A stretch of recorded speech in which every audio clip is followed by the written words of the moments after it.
Hello guys, welcome back to our channel Shriya reaction. আমি শান্তনু, আমি রিয়া। তো আজকে রিয়া এসে গেছে, রিয়ার ভাইরাল ফিভার সেরে গেছে, আমরাও এসে গেছি দুজন মিলে দেখব বলে। তোমাদের রিকোয়েস্ট, একজন ভদ্রমহিলা উনি ডক্টর জাকির নায়েক স্যারকে কোশ্চেন করছেন যে আমার স্বামী মুসলিম, আমি হিন্দু, 9 বছর ধরে সংসার করছি, কেন এখন মুসলিম হতে হবে? তো জাকির নায়েক, ডক্টর জাকির নায়েক স্যারের লেকচার আমার খুবই ভালো লাগে, প্রোগ্রামগুলো স্পেশালি এই কারণে ভালো লাগে কারণ উনি আর 5টা সাধারণ মানুষের যে কোশ্চেনগুলো, সেই কোশ্চেনের খুব সিম্পল অ্যান্সার দেন। চলো দেখা যাক ভিডিওতে কি বলতে চাইছেন ডক্টর জাকির নায়েক স্যার। চলো লেটস স্টার্ট। এই জন্যই আমি আগে বলেছি আপনার সাথে তর্ক করতে পারবো না, আপনার সমকক্ষ হওয়াও আমার কাজ নয়। আপনি কতটা পড়েছেন আমি জানি না। আমি পড়িনি, আমি একজন অশিক্ষিত সাধারণ মানুষ। লাভ ম্যারেজ ছিল? হ্যাঁ। কিন্তু ওটা পড়া তো পাপ নয়, তাই না? दिल लगाया गधी से तो परी क्या चीज है।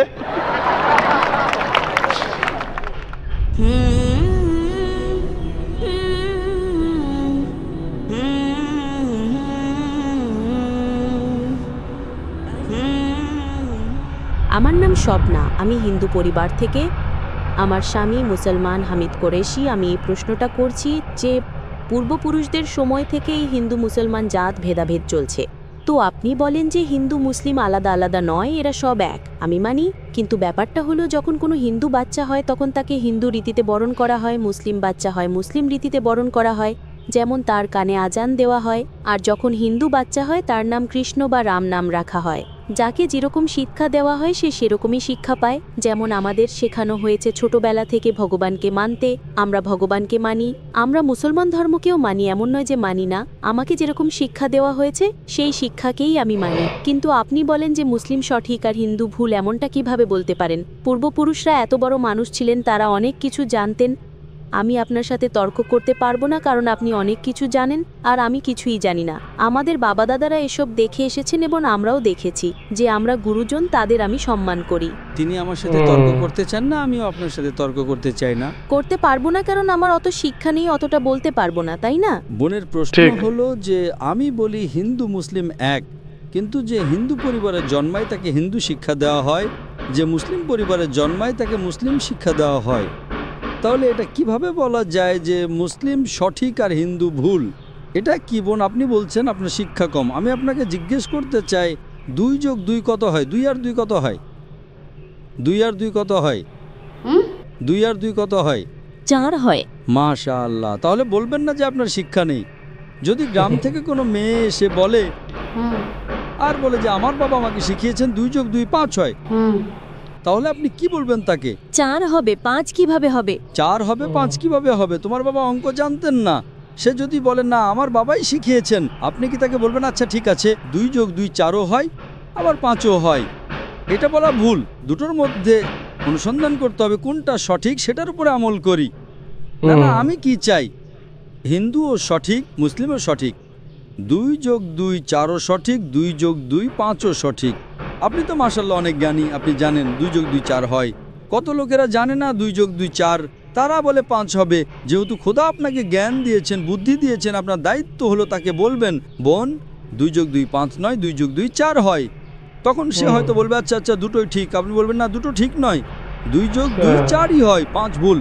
একইভাবে যদি কারো বাবা মা তাকে ভুল শিখিয়ে থাকেন যে মূর্তি পূজা করতে হবে, অথচ হিন্দু ধর্মগ্রন্থে বলা হয়েছে মূর্তি পূজা ভুল, তাহলে যার কাছে জ্ঞান আছে, আমি একজন ছাত্র, ইসলামও অনেক ধর্মের, তো যেহেতু আমার জ্ঞান আছে আমি অবশ্যই সেসব লোকদের বলবো যারা ভুল বলছে সঠিক জিনিসটা অনুসরণ করুন। আমি আপনার সাথে বিতর্ক করব না। কিন্তু যারা জ্ঞানী লোক হিন্দু ধর্মের, খ্রিস্টান ধর্মের, ঈসাই ধর্মের, এটাকে বলে ডায়ালগ। আমি স্টুডেন্ট আর তারা পিএইচডি ডক্টর, আমি মেডিকেলের ডক্টর, ধর্মের ডক্টর নই। তাদের সাথে সংলাপ করি, আলোচনা করি, বিতর্ক করি। আমি যদি ভুল হই আমাকে ভুল প্রমাণ করুন, আমি নিজেকে বদলাতে রাজি আছি। আপনি আমাকে প্রমাণ করুন যে আমি যা বলছি তা ভুল, আমার ধর্ম ভুল, আমি আপনার ধর্ম গ্রহণ করতে প্রস্তুত আছি। Open challenge. আমি কেন বলছি? কারণ আমি ইসলাম ও কয়েক ধর্মের এক সাধারণ ছাত্র। 19 বছর পর্যন্ত আমার পরিবার মুসলিম ছিল, তাই আমিও ছিলাম। 19 বছর পর যখন গবেষণা শুরু করলাম তো জানতে পারলাম যে আমি সঠিক ধর্মে আছি। তারপর অন্য ধর্ম সম্পর্কে জানতে শুরু করলাম যে সব ধর্মেই ভালো কথা আছে, প্রত্যেক ধর্মের কিতাবে পরিবর্তন আসার পরেও, দুর্নীতি আসার পরেও এই সঠিক কথা লেখা আছে যে ঈশ্বর এক, তিনি ছাড়ার কারো ইবাদত করা উচিত নয়। এর মানে কি আমাদের গুরুজনেরা যে শিক্ষা দিয়েছেন তা ভুল? কিছু জিনিস সঠিক, আবার অনেক কিছু ভুল। আমি আপনার বড় থেকে বড় গুরুর সাথেও বিতর্ক করেছি। একজন আপনাদের হিন্দুস্তানের মান্যগণ্য শ্রী শ্রী রবিশঙ্করের নাম শুনেছেন? শ্রী শ্রী রবিশঙ্কর শুনেছেন? ওনারা যেমন বই পড়েই জানেন, আপনিও বই পড়ে জানেন, আসলটাকে দেখেছে?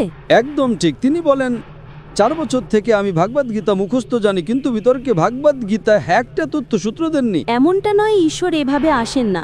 আপনি কত পুণ্য করেছেন বলছেন এই জন্মের কথা বলতে পারেন? কত জন্মের কথা কিভাবে বলতে পারেন? একদম ঠিক। তো আমি বলি যে আপনার কিতাব বলছে যজুর্বেদ অধ্যায় 32 শ্লোক 3 আর শ্বেতাশ্বেতোপনিষদ অধ্যায় 4 শ্লোক 19 আছে न बाबा। तस्य प्रतिमा अस्ति। প্রতিমা মানে হলো প্রতিচ্ছবি। সেই খোদা, সেই ঈশ্বর, সেই আল্লাহর কোনো প্রতিমা নেই, কোনো প্রতিচ্ছবি নেই, কোনো ফটোগ্রাফ নেই, কোনো পেন্টিং নেই, কোনো মূর্তি নেই, কোনো ছবি নেই। তাহলে আপনি মূর্তি পূজা কেন করেন? মূর্তি পূজা না করলে ঈশ্বরকে কিভাবে ডাকি, যেমন শিক্ষা দেওয়া হয়েছে, বইয়ে লেখা আছে। যদি শিক্ষা ভুল দেওয়া হয়, মূর্তি পূজা এর মানে এই নয় যে মূর্তি পূজাই করতে হবে, মূর্তিকে দেখতে হবে। গীতা বা মহাভারতে মূর্তির কথা নেই, সেটা পড়ুন, সেখানেও তো শিক্ষা আছে। বোন, আপনি মূর্তি পূজা করেন কিনা? আমি করি, এমন নয় যে করি না, হয়তো আমি ভুল করি। যদি আপনার বন্ধু বলে 2 যোগ 2 5, তাহলে আপনি তাকে শুধরে দেবেন কিনা? হ্যাঁ, শুধরে তো দিতে হবে। আমিও চাই আপনাকে সঠিক পথ দেখাতে। আমি বলছি, যদি মূর্তি পূজা কোরআনে ভুল লেখা থাকে সেটাকে পাশে রাখুন। আপনি কোরআন মানেন না, আপনার ধর্মগ্রন্থই লেখা আছে মূর্তি পূজা ভুল, আমি তার প্রমাণ দিচ্ছি। তাহলে আপনি কেন করছেন? আপনাদের যেমন শিক্ষা দেওয়া হয়েছে যে এই ধর্মে এইভাবে ডাকতে বোন। হয়, ঈশ্বরকেই তো ডাকা হয়। বোন, একটা একটা করে আলোচনা করি, তারপর অন্য বিষয়ে যাব। আমার প্রথম প্রশ্ন হলো, মূর্তি পূজা যখন ভুল তখন কেন করেন? আপনি কেন মূর্তি পূজা করেন? এখন সেই পূর্বপুরুষরা ওইভাবেই করে এসেছেন, এটা তো আজকের কথা নয় যে আমি মানা করে দিলাম আর বললাম চলো আর করছি না। কিন্তু এই পূর্বপুরুষরা যখন যুগ যুগ ধরে করে আসছেন, তখন তারা তো এটা বলতে পারেন না যে আমরা করব না, আমরা করব না, তাই না? যদি যুগ যুগ ধরে ঠিক। গ্রামে শেখানো হয় যে 2 যোগ 2 5, তাহলে কি আপনি সেটা মানবেন? আমার পূর্বপুরুষরা বলতেন পৃথিবী সমতল, আমি কি তা মানবো? আমি জিজ্ঞেস করছি, আজ পৃথিবী কেমন? পৃথিবী কি সমতল নাকি পৃথিবী গোল? গোলে। মাশাআল্লাহ, আপনি তো জ্ঞানী, আপনি তো জানেন। তাহলে যদি আমার বাবা দাদারা বলতেন পৃথিবী সমতল, তাহলে আমি কি করব? তাদের কথা মানবো নাকি ছেড়ে দেব? তো সেই সময় কি এই যুগ চলতো না? একদম ঠিক। আজকের যুগ এটা। এখনকার যে যুগ তার চেয়ে আগের যুগ সেই সময় ভালো ছিল, পবিত্র ছিল। আগে এমন প্রচার হতো না যেখানে কোটি কোটি মানুষ একসাথে দেখতে পারতো। আজকে প্রচারে এখানে লক্ষ লক্ষ মানুষ জমা হয়েছে, লক্ষ লক্ষ মানুষের সাথে টেলিভিশনে কোটি মানুষ দেখছে। তাই আপনার কোনো অজুহাত থাকবে না। কোটি কোটি মানুষের সামনে আপনাকে বলা হয়েছে যে মূর্তি পূজা ভুল, এরপরেও যদি আপনি করেন তাহলে আপনার কোনো অজুহাত বাকি থাকবে না। মূর্তি পূজা ভুল আপনার কোরআন শরীফে যেমন লেখা আছে, আমাদের গীতা মহাভারতেও লেখা আছে, কিন্তু ওটা পড়া তো পাপ নয়, তাই না? আমি কখন বলেছি যে গীতা পড়া ভুল? আমিও গীতা পড়ি, আমি বাইবেলও পড়ি, আমি ইহুদিদের কিতাবও পড়ি, আমি বেদও পড়ি। আপনি কতটা পড়েছেন আমি জানি না। আমি পড়িনি, আমি একজন অশিক্ষিত সাধারণ মানুষ। কিন্তু আমি পড়েছি। হ্যাঁ, এই জন্যই উনি আমি খুব আগে জ্ঞানী বলেছি মানুষ। আপনার সাথে তর্ক করতে পারবো না। আপনার সমকক্ষ হওয়াও আমার কাজ নয়। হ্যাঁ, তো আমি আপনার সাথে তর্ক করছি না, আমি শুধু অনুরোধ করছি। কিন্তু আমি এটা বলতে চাইছি না আমাদের পূর্বপুরুষরা যা করে এসেছেন সেটা কি ভুল? এজন্যই তো বললাম, আমার পূর্বপুরুষরা বলতেন যে পৃথিবী সমতল, দুনিয়া সমতল। আমি সেই পূর্বপুরুষদের কথা কি মানব? আমি পূর্বপুরুষদের সম্মান করব, তারা আমার বড় ছিলেন, আমার বাবা দাদা ছিলেন। সম্মান একদম। করার মানে এই নয় যে তাদের সব কথা মানতে হবে। যদি আমার পূর্বপুরুষরা বলতেন 2 যোগ 2 5, তাহলে কি মানব? না। আমি শ্রদ্ধার সাথে আচরণ করব, আমি তাদের গালি দেব না, আমি তাদের অসম্মান করব না, ভালোবাসার সাথেই বলবো, কিন্তু বলবো যে আপনি ভুল। আর যদি নাও বলি, অন্তত আমার জীবনের সেটার ওপর আমল করব না। আমি জিজ্ঞেস করতে চাই যে যখন আপনার ধর্মগ্রন্থ বলছে আপনার স্বামীর কিতাব, আপনি তো আপনার স্বামীকে বিয়ে করেছেন, তাই না? হ্যাঁ। লাভ ম্যারেজ ছিল? হ্যাঁ। हाँ ঠিক ছিল না ভুল ছিল সেটা অন্য কথা, কিন্তু যখন আপনি আপনার স্বামীকে এত ভালোবাসেন, আপনার স্বামী আপনাকে ভালোবাসেন কিনা? হ্যাঁ। করেন তো? হ্যাঁ।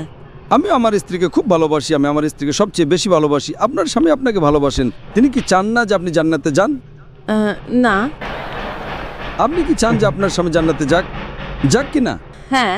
তাহলে আমি জিজ্ঞেস করি, যদি একটা গাড়ি থাকে, আর সেই গাড়িটা যখন চলে তার একটা চাকা সাইকেলের আর আরেকটা চাকা ট্রাক্টরের, গাড়িটা চলবে কি? না। চলবে না, ভারসাম্যহীন। এজন্য আমাদের দেখা উচিত কোনটা একটা সঠিক। 4 টায়ার যদি লাগিয়ে দেয় সাইকেলের তাহলে হয়ে যাবে হাত গাড়ি, যদি ট্রাকের টায়ার লাগাই হয়ে যাবে ট্রাক। তাই আমাদের এটা অনুসন্ধান করা উচিত। আমি এটা বলছি না যে চোখ বন্ধ করে আপনি আপনার স্বামীর কথা মেনে নিন।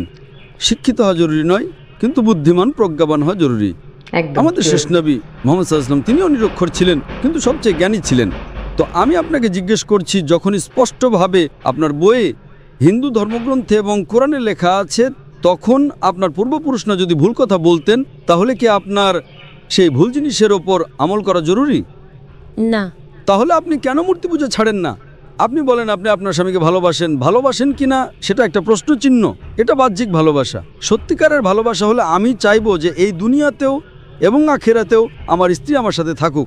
আপনি কি চাইবেন না যে আপনার স্বামী আপনার সাথে থাকুক? চাইবেন কি না? হ্যাঁ।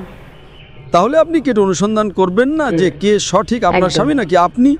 কারণ আপনার হিন্দু ধর্মগ্রন্থ লেখা আছে এটা হারাম। তাহলে আপনি কি মূর্তি পূজা ছাড়তে প্রস্তুত? হ্যাঁ। মাশাআল্লাহ। আপনি কি মানেন যে খোদা এক? হ্যাঁ। আপনি কি মানেন মূর্তি পূজা ভুল?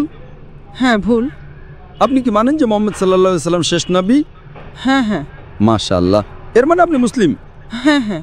স্বামী মুসলমান হলে স্ত্রীও মুসলমানই হয়। কি? স্বামী মুসলমান হলে স্ত্রী মুসলমানই হয়। স্বামী আছে তাই মুসলমান এমনটা সবসময় জরুরি নয়, উল্টোটাও হয়। স্ত্রীও স্বামীর পরিবর্তনের কারণ হয়ে যায়।